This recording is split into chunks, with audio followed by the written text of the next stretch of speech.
So I first want to thank you all for coming to our Krishna Fest. And many of you know this song.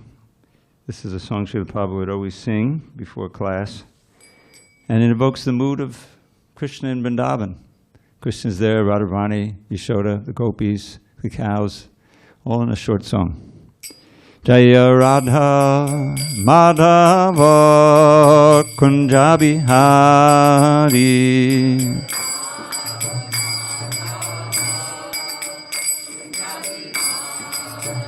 Jaya Radha Madhava Kunjabi Hari.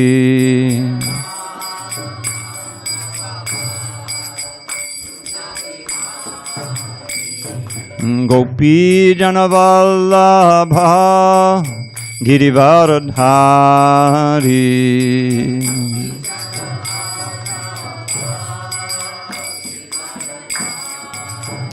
Jaya Gopi Janavallabha Girivaradhari.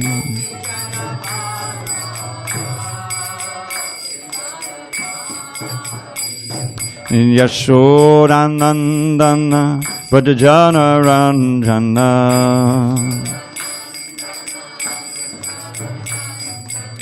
Yashodanandana Vrajana Ranjana.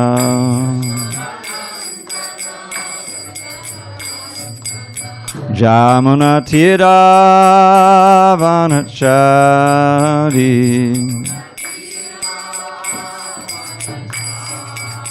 Yamuna Tira Vanachari.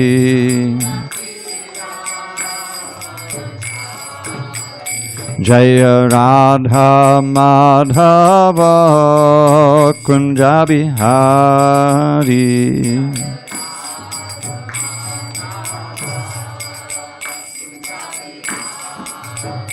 Jaya Radha Madhava Kunjabi Hari.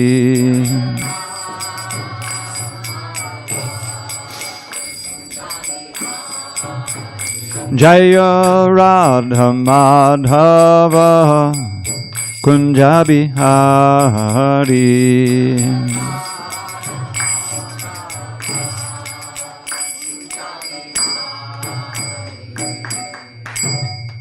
Jaya Mr. Pad Paramahansa Purvajaka Stotter the Shishi Mada Divine Grace Srila A.C. Bhakti-Vedanta Swami Prabhupada Ki Jai. ISKCON BBT Founder Acharya Srila Prabhupada Ki Jai. Jai Om Vishnu Pad Paramahansa Purvajaka Stotter the Shishi Mada Divine Grace Srila Bhakti Siddhanta Saraswati Thakur Ki Jai. Ananta Koti Vaishnavism Ki Jai. Namacharya Srila Haridas Thakur Ki Jai. Sunday Krishna Fest Ki Jai. Srila Prabhupada Ki Jai. All glory to the assembled devotees. All glory to the assembled devotees. All glory to the assembled devotees. All glory to Shri Guru and Gauranga.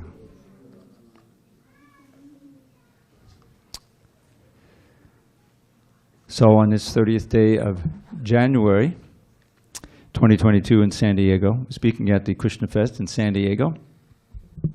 And the first thing I'd like to do is offer my obeisance to my spiritual master.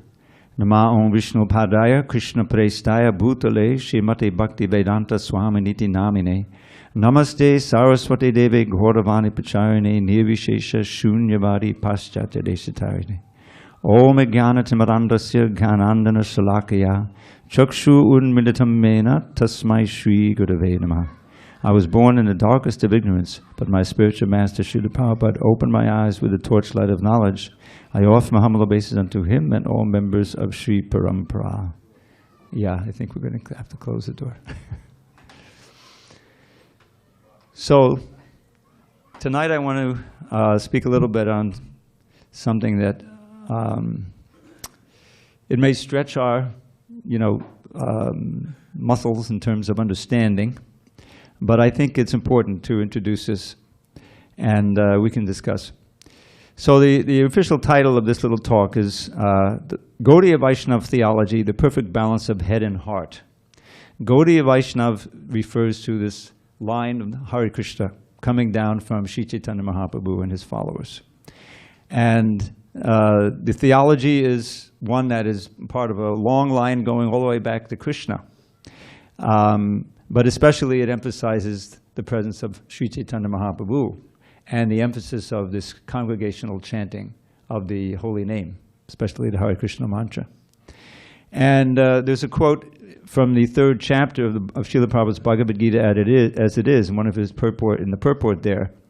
This is a famous quote, and it's kind of the theme of what we're speaking on tonight. Religion without philosophy is sentiment, or sometimes fanaticism, while philosophy without religion is mental speculation. But Krishna consciousness, Lord Chaitanya's teachings and his practice is the perfect combination and blend of head and heart, religion and philosophy. And we'll hopefully show that in this coming minutes. So the basis of this is going to be something called the Dashamula. The Dashamula means 10 roots.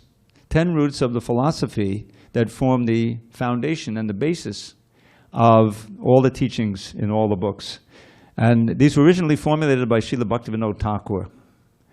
Many of you know who he is. He was the father of Srila Prabhupada's spiritual master, Bhaktivedanta Saraswati Thakur. And in the late 19th century, he played a pivotal role in reviving the strict following of the Lord Chaitanya's teachings. After Lord Chaitanya left the planet in 1538, I think it was, or 1532, after 48 years, his followers carried on. There were the Goswamis there, and the books continued to be written. But over the centuries, although the line kept straight, and all these great acharyas in the line, there were all kinds of deviations that took place. And part of it was because, as you probably well know, the highest most exalted devotees that Lord Chaitanya taught us were the gopis themselves. And the pinnacle of their expression of devotion was in the rasa dance.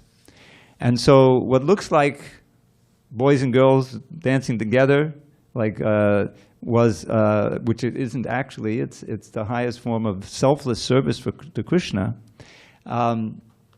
was taken and distorted a little bit, and people tried to emphasize this aspect to the detriment of basic points of philosophy and self-control, and so things got confused over the centuries.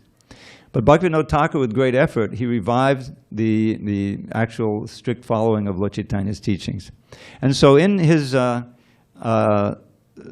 writings, he studied the Chaitanya Charitamrita.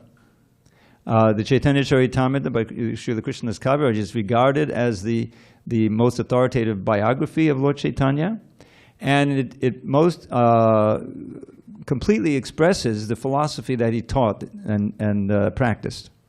And so one of the most detailed teachings there are to Sanatana Goswami. Sanatana Goswami was he and his brother Rupa Goswami were the first of 2 of the 6 Goswamis who were tasked by Lord Chaitanya to go to Vrindavan and to excavate the lost places of pastimes, pilgrimages, and designate them, and also to write books, authoritative books of philosophy based on the Vedas, based on the teachings that have come down in parampara, or disciplic succession. And to also, if possible, build temples, which they were able to do. They themselves were living in the most austere circumstances, but the wealthy, pious Vaishnavas would offer to build temples, and in this way they built the Madan Mohan temple, the Govindaji temple, and many others. So in his teachings to Sanatana Goswami, which took place in Benares, Lord Chaitanya, they're recorded nicely in the Chaitanya Charitamrita, and Bhaktivinoda Thakur carefully studied them, and he pulled out these 10 roots of philosophy that more or less encompassed all the philosophy of Krishna consciousness. As many of you are aware, the writings that we have, Srila Prabhupada's Bhagavatam, which is 18 thick volumes, and then we have the 9 volumes of the Chaitanya Charitamrita, and they're quite vast and a little formidable. So these 10 points of philosophy summarize the whole thing, and I'd like to share them with you. We're not going to go into depth in all of them, but this shows how the philosophy is built on a tremendous intellectual structure. In other words, that the highest intelligence has expressed these, which is the essence of the Vedic writings and the Vedic teachings. So the first of the 10 points of philosophy, Dasha means 10, is that the absolute truth can be known only through the Vedic literature. And what is the Vedic literature? I was just reviewing that. So Srila Prabhupada, the Vedic literature consists of the basic Vedas, the Rig, Sama, Yajuna, Tarva Veda, the Upanishads, which are philosophical parts of the Vedas, the Vedanta Sutra, which is, sutra means a little aphorism, and they all need explanation. But they also encompass the philosophy expressed in the Upanishads. And also the itihasas. Itihasas are histories. Mahabharata, where we find the Bhagavad Gita, and of course the Ramayana, very famous, the story of Ram and Hanuman, Lakshman, and that battle with Ravana. So all of those comprise the Vedic literature. And they're understood to be revealed scripture, revealed books that were written by realized souls. And the essence of it all, really, is the ripened fruit of all of this Vedic literature is the Srimad Bhagavatam. Srimad Bhagavatam, which is studied and commentated on by all our great acharyas, and Srila Prabhupada included. And so all of these together, and the teachings of those who are realized souls in this, comprise what's called amnaya, or the words that we can have faith in. I always like to refer to the end of the 16th chapter of the Bhagavad Gita, where Sri Krishna, he's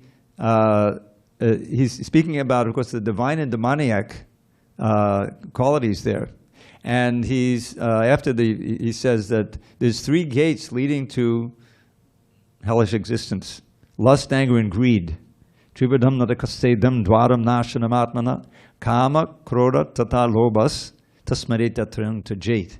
One should try to get free of those. And what's the benefit? Ayetava mukta kontaya tamo dwarais tibinaraha achayat yatmanakshayas tato yati param gatim. He makes a very stark comparison here. He says, for those who can free themselves from the bindings of lust, anger, and greed, they perform activities for their ultimate benefit, Shreya. And they go to paradise. They can go back to Godhead. But on the other hand, now he introduces the idea of Shastra, of Scripture. If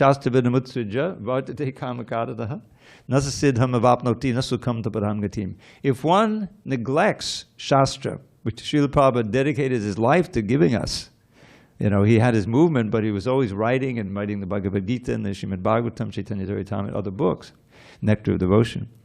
And simply acts whimsically on one's own ideas, then one cannot get perfection or happiness or the supreme goal. And therefore, the last verse, and this is the one I was focused on, Tasmat Shastram Pramanam Te Karya Karya Vavastito Gyatpa Shastra Vadanoktam Karma Kartamiharasi. Therefore, one should take as one's guide for living the revealed Shastra, Pramanam Te, and having understood what the Shastra is recommending us to do for our own benefit, we should accept those instructions as a matter of duty, not doing things that are harmful and accepting those things that are beneficial for our spiritual life. So that Amnaya, the books of knowledge, and as they're given to us by realized souls, that's the authority for the next 9 points.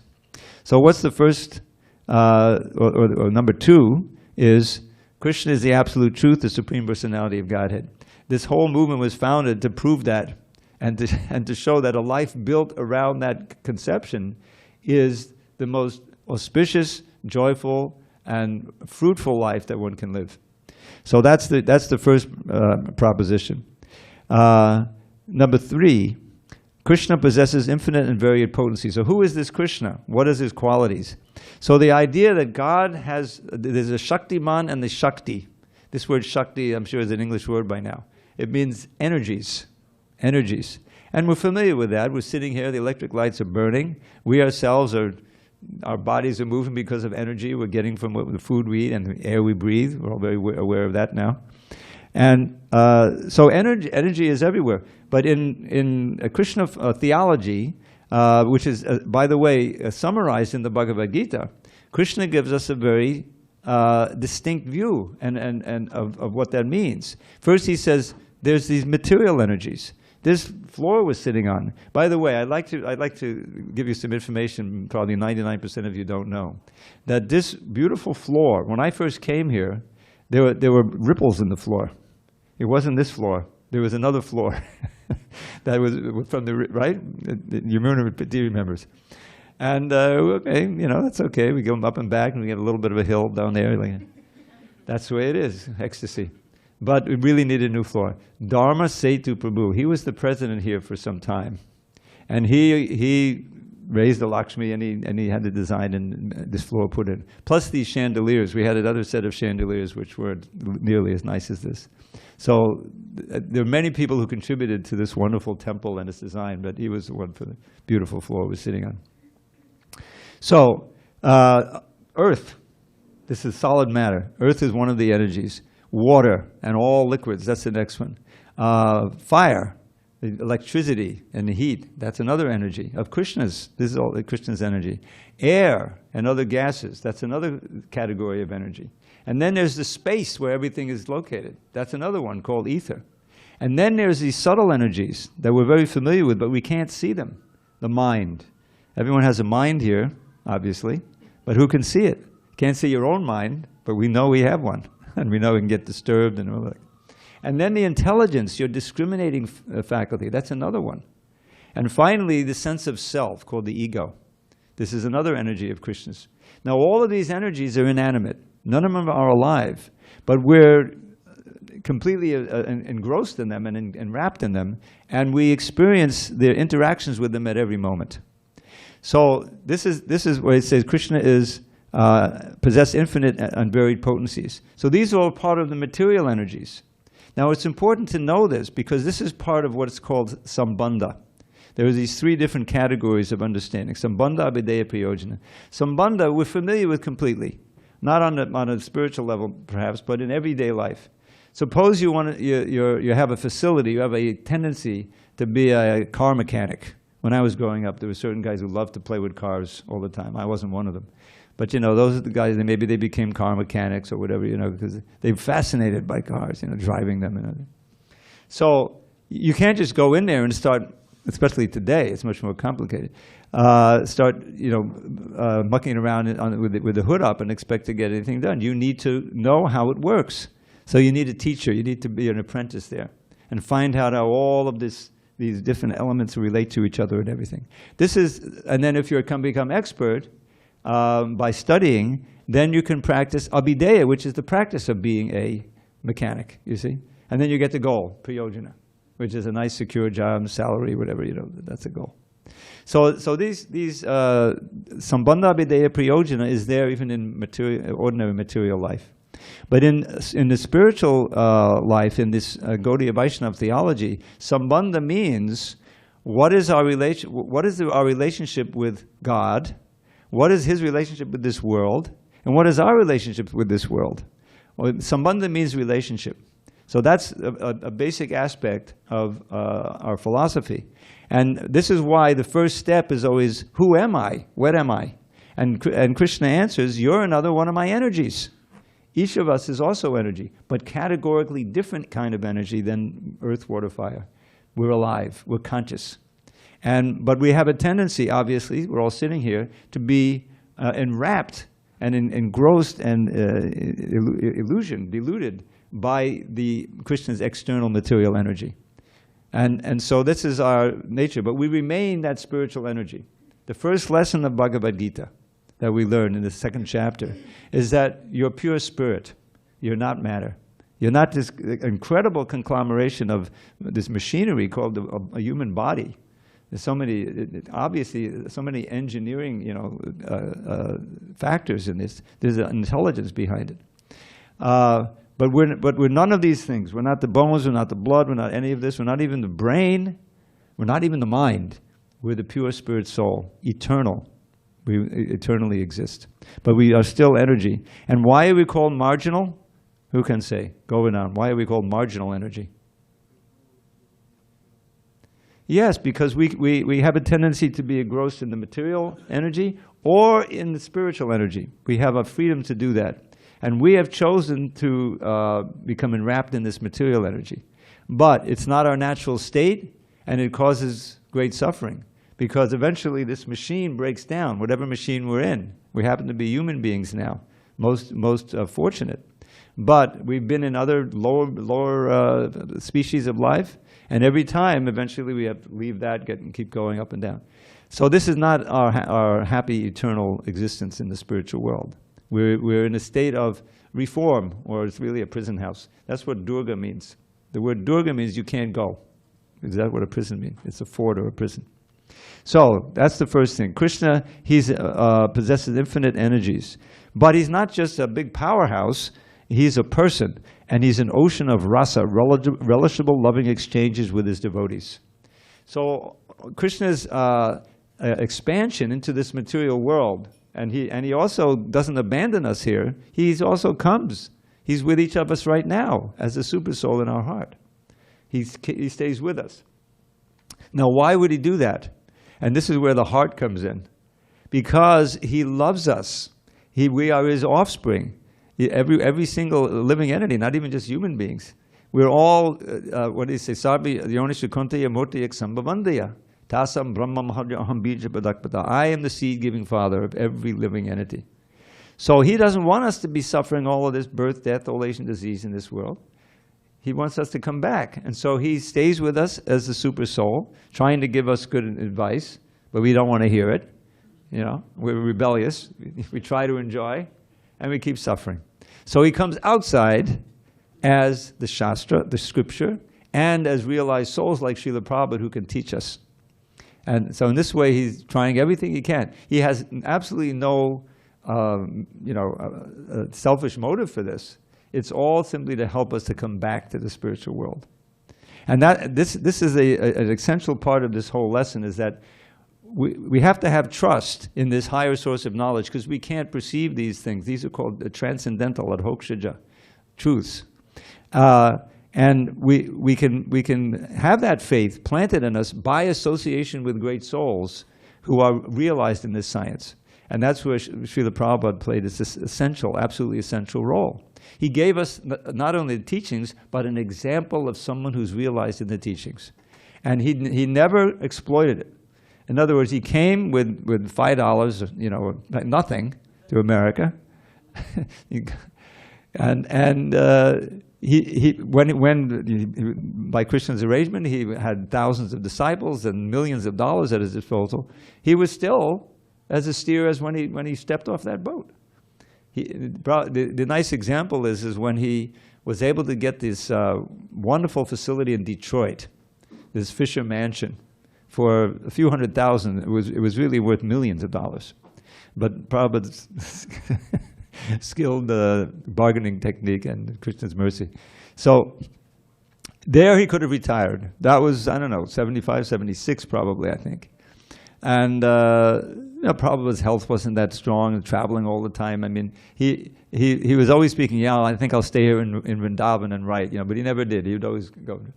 And even then, what happened? He got the building and everything, and then he flew off to Nigeria or wherever it was, Nairobi, for his next engagement, proving that he never cashed out. He said, and all these other, every one of them practically you could find who came, taught yoga and everything. They had big operations. Eventually, they tried to exploit that position and for material gain, because they don't have that constant higher taste that a realized soul can get. When you're experiencing this higher pleasure, an inconceivable pleasure of bhakti, of a loving exchange with Krishna, the material things seem completely insignificant. We have the perfect example of Srila Prabhupada, and before him the 6 Goswamis, perfect example. Rupa and Sanatan, I mentioned them earlier. They were the right and left hand of the king. Sanatan was the prime minister, and Rupa Goswami was the finance minister. And they were working for the Muslim king there, Nawab Hussain Shah, when they met Lord Chaitanya. And immediately they surrendered. Namo Mahabhadanaya Krishna Premavadaya. They recognized that he was Krishna himself. So they had to extricate themselves from that service.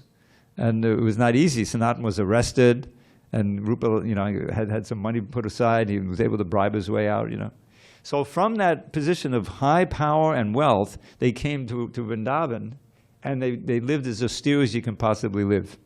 They had no permanent place of residence. They lived under they didn't even camp under a tree. So this was my tree, no.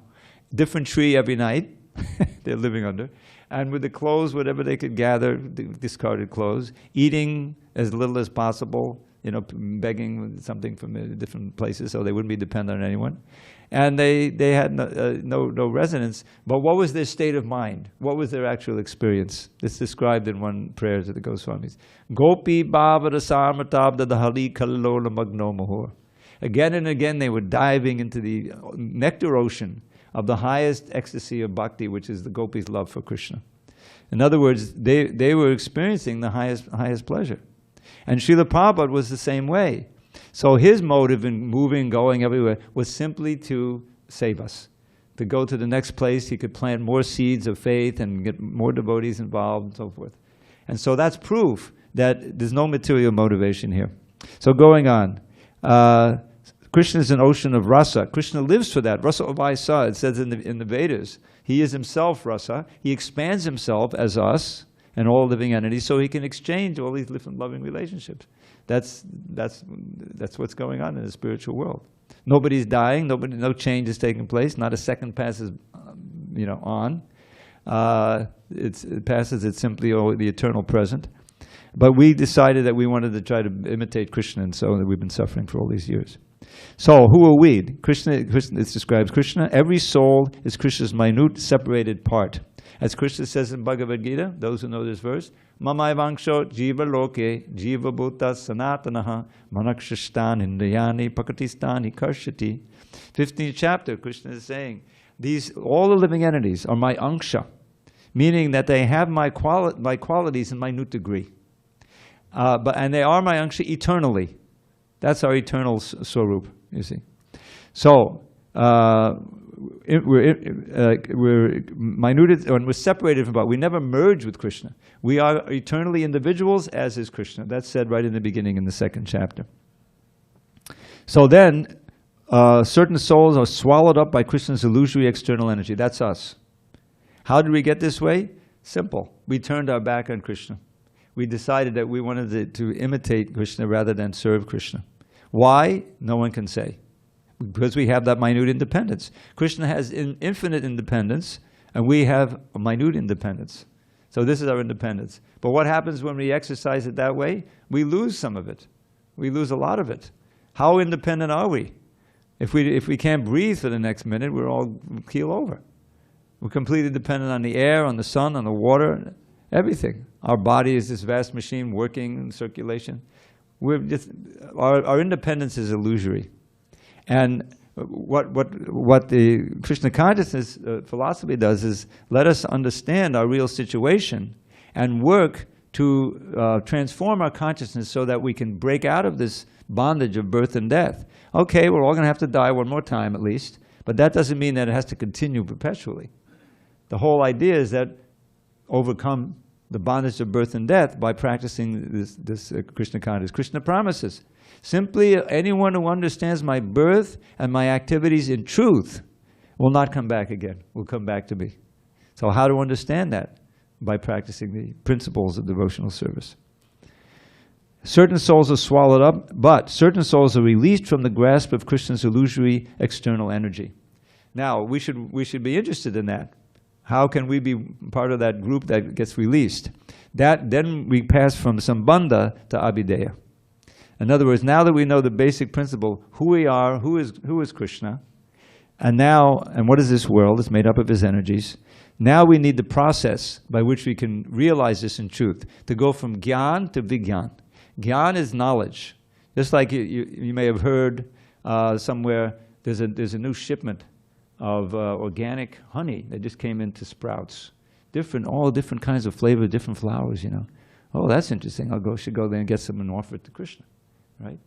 So, but you go there and you find some nice jars, and then you offer it to Krishna, and he enjoys it, and then the prasadam comes off, and you can finally taste. So you go from gyan to vigyan. Now, of course, there's also vigyan in the act of offering to Krishna. It gets a little complicated. But the idea is that you can know so much about something, but when you actually experience it, that's a different level. So how do we move from this gyan to vigyan? There's one more of sambandha, and that is all spiritual and material phenomena are simultaneously one with and different from Krishna. This is Lord Chaitanya's reconciliation of all the different branches of Vaishnava philosophy. And that is achintya beda beda tattva. Beda means different, and abeda means one, and achintya means inconceivable. How can we be one with Krishna and separate from Krishna? How can this whole world be one with Krishna and separate from Krishna? It doesn't compute on a material level, so it's inconceivable. But that's the perfect reconciliation. Krishna remains eternally Krishna, you see? And he's with all these different energies, one of which we are one of those energies. And because we're one with him, we have his qualities in minute degree. And one of those qualities is this independence. So we've misused it. Now we need to learn how we can properly use that independence. And that's the whole process of sadhana bhakti. Number 9, devotional service to Krishna is the only means of attaining the goal of life. So the preliminary goal is to break out of this bondage of birth and death and attain liberation from this suffering. This is a perfectly valid motivation, and there's a lot of the first part of the Bhagavad Gita is in that. Krishna says in the 13th chapter, Janma mrityu jara vyadi dukkha doshana darshanam. One of the important elements of knowledge is to always be aware of the evils or of the great disadvantage of birth, old age, disease, and death. Birth we forgot about, but we can understand it's not a happy situation. But old age, disease, and death, you know, it's all around us. And you know, we think, well, that's just the way it is. No, it's not. That's part of the whole teaching here. It's unnatural for us to suffer that because it's unnatural to be in a material body. And the kicker is that we can't tell, but we should learn from the Amnaya, from the Acharyas and from the Shastra, that this is a cycle. It goes on and on and on. We never die. I have my little ditty that I wrote. Everybody dies. Nobody dies. Wake up, and open your eyes. You're not that body. You're a pure spirit soul. Chant the holy name and attain life's goal. It's free. You can make your own T-shirt if you like. So that's number 9. Devotional service to Krishna is the only means of attaining the goal of life. And what is the essence of that practice of devotional service? Of course, the essence is chanting the holy name, Hare Krishna, Hare Rama. This is what Lord Chaitanya gave, this simple process, because we're so covered over this age of Kali is not that great for spiritual endeavors. But there's an advantage to it. There's a great advantage to this age, because we don't live very long generally, and we're very generally not very interested in this kind of subject matter. You know, there's a relative handful of us here. There's probably more people in the bar watching. There's some big football game going on. I heard some loud. I don't follow it at all, but I heard a lot of yelling. I think there's some big thing going on. You know, the mind's completely enwrapped in that. It's a tragedy, really. Perfect human life and being wasted on these things, you know. We should feel that if and become a little, you know, even a little minorly advanced and try to give others the holy name and this knowledge. So, but devotional service, the essence of it is taking our consciousness away from matter, which we're trying to enjoy or we fear, or whatever it is, and placing it on Krishna. And it's so simple. Chant the holy name. Hare Krishna, Krishna Krishna, Hare Hare, Hare Rama, Rama Rama, Hare Hare. And the rest of the Upanishad verse goes, Iti Shodashakam Nam Nam, Kali Kalmashanashanam, Natak Padataropaya, Sarva Vedeshu Drishyate. This is in the Upanishads. Kali Santaran Upanishad. The Upanishad that's most efficacious for getting you out of the, delivering you from Kali. That's what Kali Santarana means. So what does it say there? It says, these 16 names, Iti Shodashakam Namam, Kali Kalmasha Nashanam, destroys all of the negativities of this age of Kali. And there's no other way, no other really efficacious way but this chanting. So why is that? I mean, wasn't it available in the previous yugas? You know, what about Satya Yuga? The problem is that when you are going to live for 100,000 years, you know, and everybody around you is very calm, the urgency is meditate. You can meditate for 65,000 years there, you know, and other yugas also, they live a longer time. So the holy name is always available, but the key for chanting effectively is to feel helpless. Trinadapi sunichena, tarorapi sahishnana.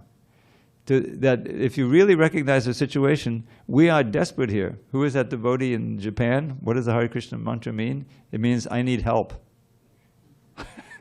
Hare Krishna, Krishna Krishna, Hare Hare, Hare Rama, Rama Rama, Hare Hare. To really, if you believe this, you understand Krishna's there, He's ready to help us, you know, then we need that help. We certainly need it, because who knows what's going to happen next. Climate change and Ukraine and, you know, and the pandemic and everything. So therefore, Kaling Sabhaji and it says in the 11th canto that those who are wise worship this age of Kali. Because in this age especially, just by Sankirtan, all of your real goals in life, goals of the soul called Svarta, can be realized. So the last should be first and the first should be last, isn't that in the Bible? So all of us are like last. We recognize here we are in the Kali Yuga, you know, still hanging around. Well, we can realize that, you know, we can be first if we take up this chanting, and seriously, and the following practices that are all part of the chanting, how to chant purely. Then there's many rules and regulations, and Srila Prabhupada has given us all. It's all there in the Nectar of Devotion, Nectar of Instruction, of course, the Bhagavatam, Bhagavad Gita, and the other books Prabhupada wrote. There's no mystery. You know, he liberated it from the Sanskrit language, Bengali, and now we can all read it. So devotional service and pure devotional service to Krishna is the only means of attaining the goal of life. And what is that goal of life? Prema. Pure love of Krishna is alone the goal of life. So here we come all the way back to the heart. You see? This is the head, understanding these things. Purifying the intelligence so that we know what our situation is, what the goal of life is, and what the means of attaining that goal is. Then comes the practice to reach that goal. And the final goal is pure love. In other words, that pure love includes within it the liberation and everything else that we might want. And it was shown by Srila Prabhupada and his forebears how you could live in practically very simply and at the same time be absorbed in Krishna consciousness and be perfectly happy and secure. And we have had experiences recently of devotees passing away. Your daughter was exalted passing, Shamali, and Rajendra Nandana Prabhu. He was lying there, and what was that amazing thing where, you know, Prabhu, who was his friend that was with him? Was it? Jayananda. I think it's another Jayananda. Maybe Jagadananda, whatever. So he was saying, and Rajendrananda is lying there, and he asked his friend, why is there so many people in the room? It was just the two of them. And Jagadananda knew what was happening. He said, are they good? Are they the good people, the nice people? I think it was. And I said, yes, they are. In other words, it's not that the Yamadutas came. You know, these are the representatives of Krishna, of Vishnu Dutas, whatever. And then the last moment, he said Krishna, the name Krishna, with his last breath. And there was no flailing and crying and wailing, nothing. Now that's something that's valuable. We're all going to have to face that moment. To be able to be completely serene, and your daughter, you said, has the same thing, just like she departed. So much support, you know. So the idea is that you're here now. Take advantage of this community. And I was going to, I can't help do it. I always forget to do it. Put in a plug for the evening class. If you happen to be free, 7:15, check out YouTube. You know, we have the Gita class. We're just starting again, actually. We're going to start chapter 2. And we went, kind of zipped through chapter 1, and we finished the introduction. We've been through the Gita. I've been doing this for like 30 years, and it's almost like 4 or 5 times, but we're starting again. So it's, you know, it's Srila Prabhupada's books. The class is successful as soon as I read that first purport, because it's Srila Prabhupada that I'm presenting.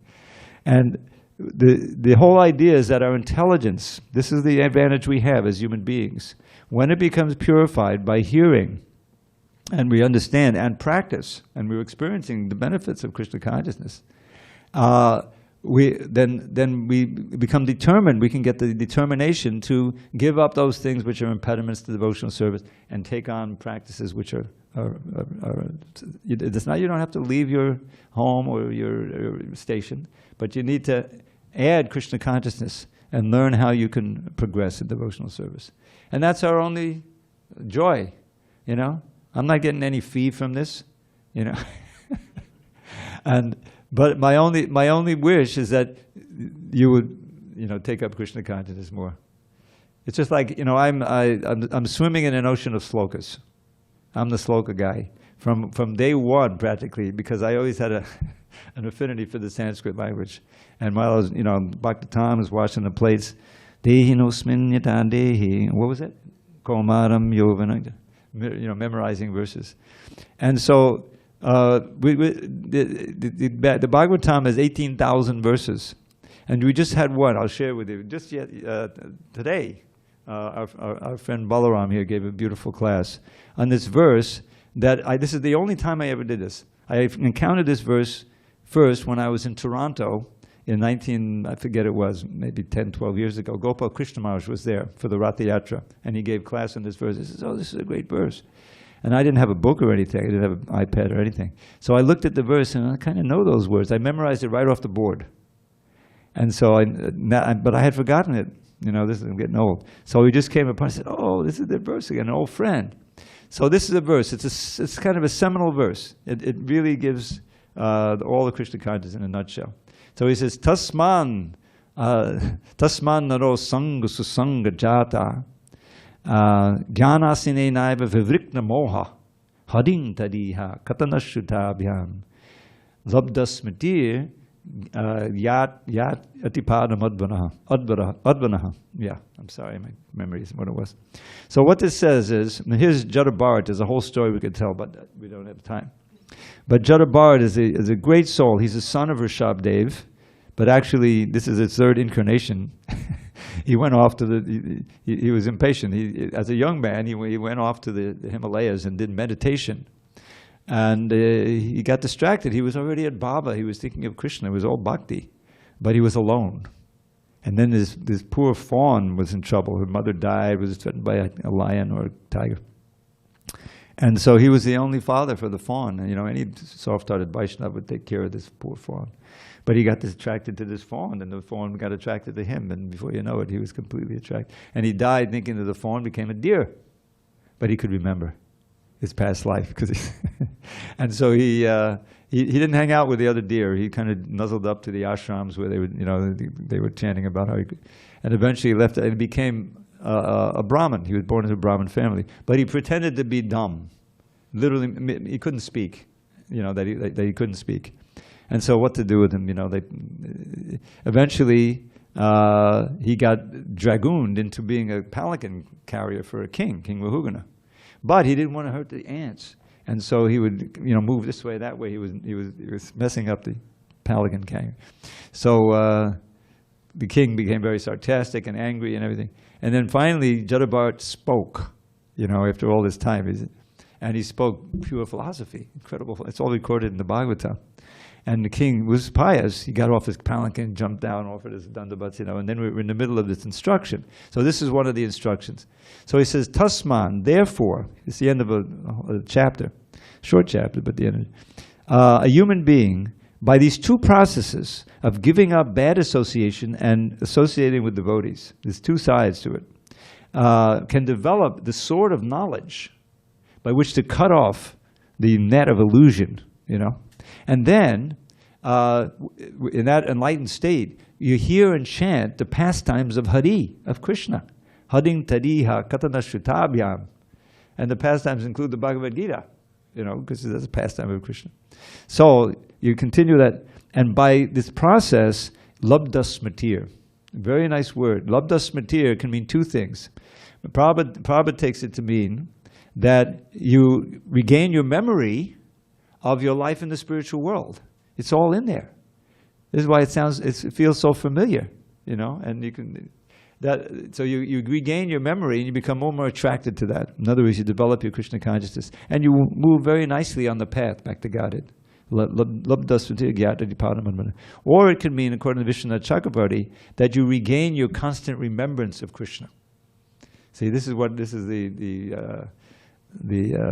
holy grail, you know, of the bhaktas, to try to get to the point of remembering Krishna at every moment, which is all auspicious.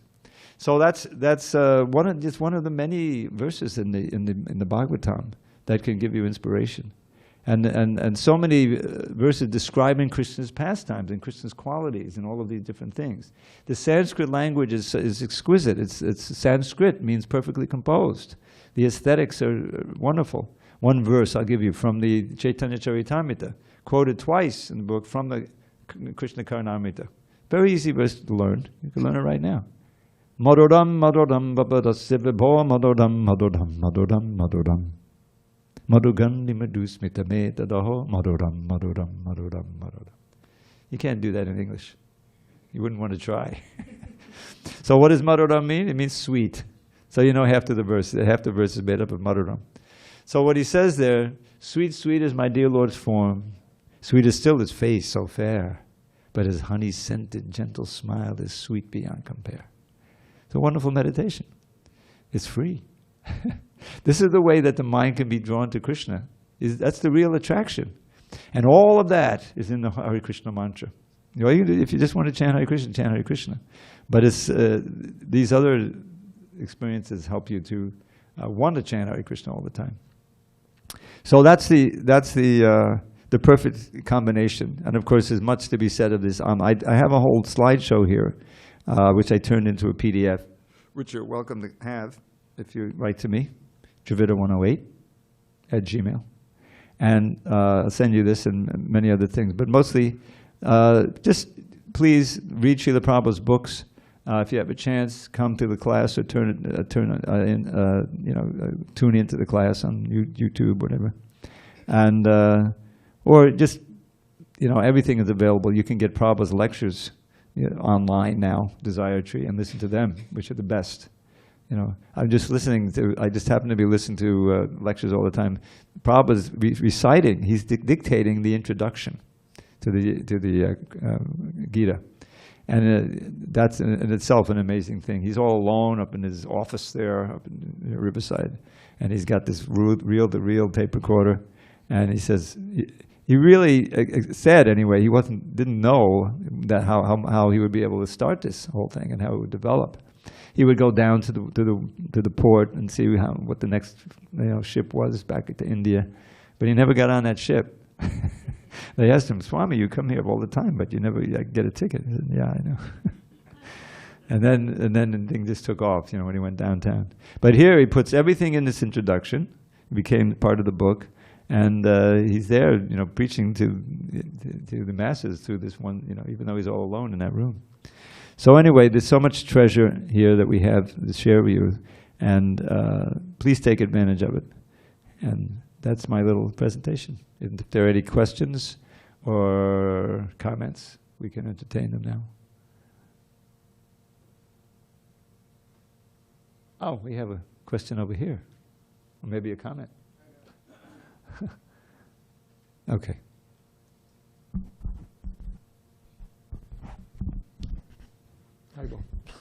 So going back to the heart and head, I feel like heart and head. Yeah, I get confused sometimes because even in real life situation, okay, if I'm thinking, then I'm going to act like rationally towards that. But sometimes like I'm feeling, you know, I feel, I don't know, kind to that person, or like I feel, you know. There's a conflict between the heart and the head. Not really conflict, but like depending on like what kind of situation, like do we pick like their heart or head, rather than having that just like like auto mode, you know? Yeah. Does that make sense? Yeah, it makes perfect sense. That what a perfect example of that is Arjun. Arjun knew what his real duty was. There's Krishna right there. Krishna knew that Krishna wanted him to fight, and that the whole battle was, you know, arranged after many, many years. But his heart, or what we say, his gut reaction, you know, the heart, was that, oh, I can't imagine killing my grandfather figure Bhishma Dev, what to speak of my teacher Dronacharya, and all these friends and relatives on the other side, because they were also part of the Kuru dynasty, you know, if you read the Mahabharata. So the cousin brothers and everybody, and it just was paralyzing him. He did not. He was looking. He was covered by Krishna, so he could speak the Bhagavad Gita. But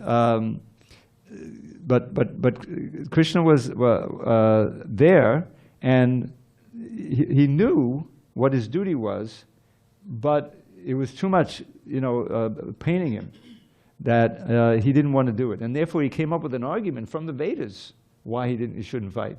Oh, if I kill these men, the women will become unprotected. There'll be all this unwanted progeny. There won't be any Shraddha ceremonies for the Pitris. I'll be the cause of it. I'll go to hell, and so will everyone else. Who cares? I'm going off to the Himalayas. And, you know. But he never did. You know, he said, and rather he was paralyzed, because on one side there's Krishna, who he loved. He didn't want, and on the other side, you know, so he just sat down on the chariot. But then he had this key, act, which was to surrender to Krishna as a disciple, not as a friend. You know, karpanya dosho pahata svabhava prichamitram dharma samuda cheta. I am bewildered about what real dharma is.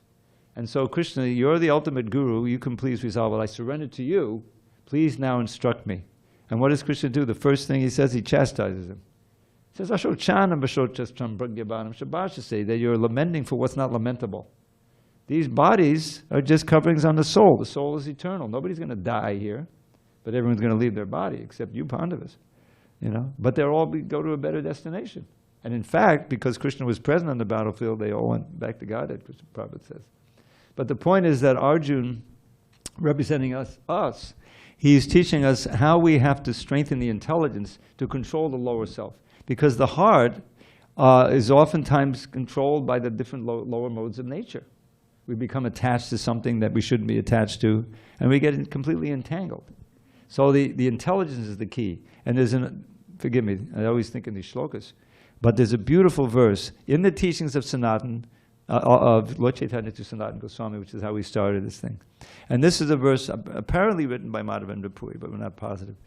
It says, Kamadinam katina katita palita durnideshas. Tesham jata mayna kaduna nattapano pishantihi. Utsvijayata nadiyadupate sampratam lamta buddhis. In how many ways have I sought to obey the seductive demands of my wicked desires? They've shown me no mercy. Yet on I've gone shamelessly trying to quench lust's unquenchable fires. But now I'm rejecting those hellish desires, for my higher intelligence now has awoken. O Krishna, O shelter of fearlessness, please let me serve you with faith that will never be broken. So he doesn't reject his position as a servant. But he said, I'm not going to serve these demands of my lower self, the lust, anger, and greed, which we began with. No more of them, but I can't remain without service. So I'm coming to you, Krishna. Now you please engage me in your service, which is a source of fearlessness. Because in Krishna's service, there's no fear. But in serving our lower self, there's tremendous fear. Tremendous fear. You get addicted to this and get addicted to that and get attached to this, and then you take birth again. And you know, and then today, you'd probably commit all kinds of sins, lose the human form of life. So we don't want that. But we have to serve.